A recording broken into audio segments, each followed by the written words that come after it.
as you can see, we've got 4 circles here, and we have 4 lines. These lines have an anchor point at the beginning and end, and you can select the entire object by clicking on it, or you can also, if your layers are open, you can select that object and everything else that's on the layer by clicking on these buttons over here. So this is visibility, and this is a selection option. If I go down and I select this path, you can see that it has the anchor points. We can actually use our direct selection tool and click on one of the anchor points and then click and hold a second time, and these can be adjusted. This is one of the real powers of Illustrator, is that once you get something on the screen, on your artboard, you can adjust it afterwards. So it doesn't have to be perfect the first time. We're going to be using the direct selection tool and selecting our first circle, the largest one. And yes, it's labeled yellow circle. It's also the extra large one. I believe that we could rename these to the different sizes because I'll be showing you how to easily change the color as well. Now this right now has no fill. So this is the stroke and this is the fill, and it shows with the red line through it that there isn't one. If I fill it in by clicking on this solid, you can see that the lines disappeared because there's actually a white fill here. If I double click on the fill, I get a color picker where I can choose any kind of yellow pretty easily. Click OK and it fills it in with yellow. You can also click on this right here, and it has some color swatches, and I can pick the yellow, one of them that's provided for me already. So this is a solid color. But what we want to do is create a gradient so that it looks even nicer. So this middle button here brings up the gradient and says fill it with a gradient. I click on it again, and it has a linear gradient. And if the gradient tool is open, you'll be able to see it. Let me show you where those are. So the gradient tool is a window that we can open up. A lot of times it will already be here. This is in a panel and it is now docked.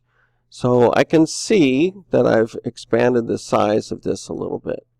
Let me pull it off again and show you how we can do that.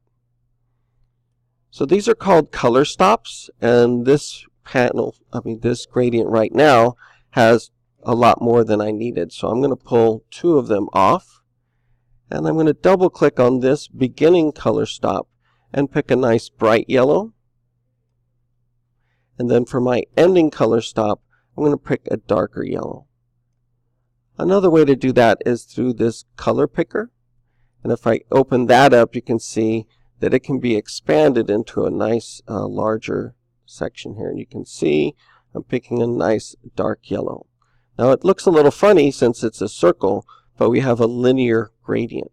So I'm going to change this to a radial gradient. So I have my bright color in the center and then my darker color over on the edge. Now we don't want to leave it as a gradient over the whole circle, because if I fill in the red one, let me do that quickly, just choosing here and fill with the red color, you can't hardly tell that there's a gradient on the yellow. So I'm going to go back to my yellow circle, selecting it, and changing my gradient so that the bright yellow is very close to the darker yellow. That gives it a very 3D effect. Looks like it's been beveled, and it has to be pretty close for some of these circles since they're very narrow bands, and that's what we want, is to be able to see that. Let me use my direct select tool on the red. Notice that it's a solid, so I can choose a gradient from here. There's some pre-made ones on these default color swatches. For example, this one has the white to orange, and there are also quite a number of others. This is the Swatch Library. Just wanted to show you all the different kinds of colors. Once you click on the libraries, then you can jump through lots of different sets of colors, some of them official color books, and then we can get to some of the others this way. So I'm just going to go to the gradients, and then you have a whole bunch of those picked out as well. So if you look at some of these, I can see a linear red gradient right here. I can change this, let me close it. I can change this to radial, and then I can pull one of these color stops off. So if this is a dark red, I can even darken it right here and pick it from a nice dark red, and I can pick a brighter red on this one. Sometimes you have to go ahead and pick a color swatch, and then you'll have the option of changing. I'm going to move these out to here, the start color stop, and this does need to be darker for me to be able to see it. So I'm going to pick a darker red. You can see how this is starting to look like a target with all of the different gradients inside. So go ahead and fill out the rest of those. Again, you get to choose which colors you want.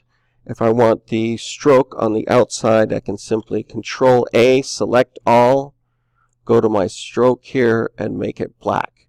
And this is more of what I would like to see for your turning in.